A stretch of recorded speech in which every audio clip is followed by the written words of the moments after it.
नमस्ते, मैं स्वर्णदत्त आचार्य आपका स्वागत करता हूँ स्वर्ण भाष्य इस YouTube चैनल में फिर से एक बार।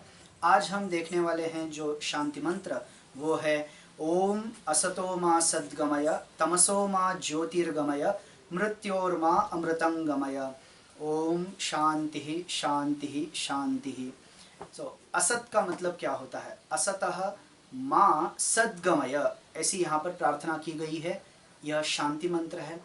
असत का मतलब है क्षणिक, जो अपना अस्तित्व नहीं है, उस अस्तित्व नहीं से अस्तित्व की ओर, क्षणिक से शाश्वत की ओर हमें ले जाओ हे परमात्मन। हे परमात्मा, हमें क्षणिक से शाश्वत की ओर ले चलो, ऐसी यहाँ पर प्रार्थना की गई है। यहाँ पर माँ जो शब्द है, माँ जो वर्ण या फिर माँ जो एक अक्षर ऐसा बोल सकते हैं या फिर शब्द बोल सकते हैं, असतः माँ सद्गमय। माँ शब्द का अर्थ क्या होता है उसको जानना पड़ेगा, क्योंकि माँ शब्द के तीन अर्थ होते हैं। माँ शब्द का अर्थ होता है लक्ष्मी, जैसे हमने देखा माधव यह शब्द है। माँ यानी लक्ष्मी, धव यानी पति, लक्ष्मी का पति, इसीलिए माधव ऐसा कहा गया। उसके बाद मास्तु ऐसा भी एक शब्द है संस्कृत में। मास्तु यानी निषेध के अर्थ में, मुझे नहीं चाहिए, मह्यम मास्तु ऐसा बोलते हैं। माँ अस्तु, वहाँ पर निषेध के अर्थ में माँ कहा गया। लेकिन यहाँ पर जो माँ है वो निषेध नहीं है। क्षणिक से, असत से सत की ओर, शाश्वत की ओर मुझे मत ले जाओ, ऐसा अर्थ यहाँ पर नहीं है। अपितु माँ का अर्थ है मुझे ले जाओ। माँ का एक अर्थ है लक्ष्मी, माँ का दूसरा अर्थ है निषेध, और माँ का तीसरा अर्थ है मुझे। मुझे सत की ओर ले चलो, ऐसी प्रार्थना यहाँ पर की गई है।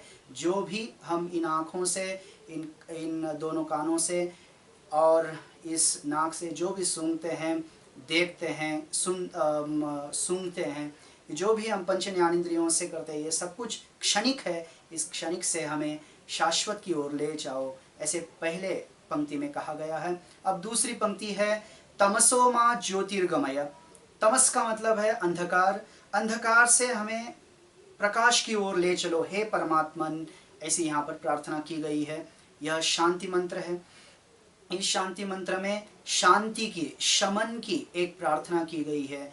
एक यहाँ पर पुकार है, शांति की पुकार है।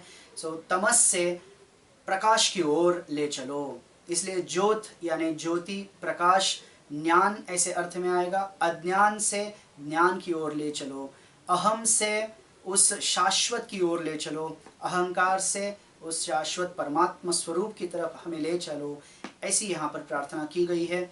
उसके बाद तीसरी पंक्ति है मृत्योर्मा अमृतंगमय। मृत्यु से, अक्सर मूर्छा में हमारी मृत्यु होती है। जब भी हमारे अंतिम सांस चलते हैं उस समय हम प्रज्ञा में नहीं रहते हैं, हम होश में नहीं रहते। उस मृत्यु से हमें अमृत की तरफ ले चलो। फिर से इस जीवन या फिर इस जन्म मृत्यु के बंधन में हम न फंसे, यहाँ से हमें छुड़ा कर ले चलो हे परमात्मन, ऐसी प्रार्थना तीसरे पंक्ति में की गई है। और ये मृत्यु का अनुभव जीवन रहते ही हमें करना चाहिए, ऐसे भी यहाँ पर गूढ़ार्थ बताया गया है। जब तक हम प्रज्ञा से, होश पूर्वक होकर इस मृत्यु का अनुभव इस जीवन काल में ही हम अनुभव नहीं करेंगे इसका, तब तक मृत्यु से छुटकारा नहीं पा सकते। यदि एक बड़ा चक्रव्यूह है, होश पूर्वक उस चक्रव्यूह से बाहर आना है तो हमें होश संभालना पड़ता है। वैसे ही यहाँ पर जीवन काल में ही मृत्यु का अनुभव लेना पड़ेगा, तभी हम मृत्यु से छुटकारा पा सकते हैं, नहीं तो नहीं। ऐसे गूढ़ार्थ में तीसरे पंक्ति में उस भगवान को या फिर उस परमात्मा स्वरूप को यहाँ पर कहा जा रहा है कि हे परमात्मन, मृत्यु से हमें कहाँ ले चलो? अमृत की ओर ले चलो, ऐसे यहाँ पर कहा गया है। क्षणिक से शाश्वत की ओर ले चलो, अंधकार से प्रकाश की ओर ले चलो, और तीसरी बात कही मृत्यु से अमृत की तरफ हमें ले चलो हे परमात्मन। ओम शांति शांति शांति ऐसे कहा गया। फिर अगले विभाग में हम फिर से अगले एक शांति मंत्र के साथ आपसे मिलेंगे। तब तक धन्यवाद, नमस्ते।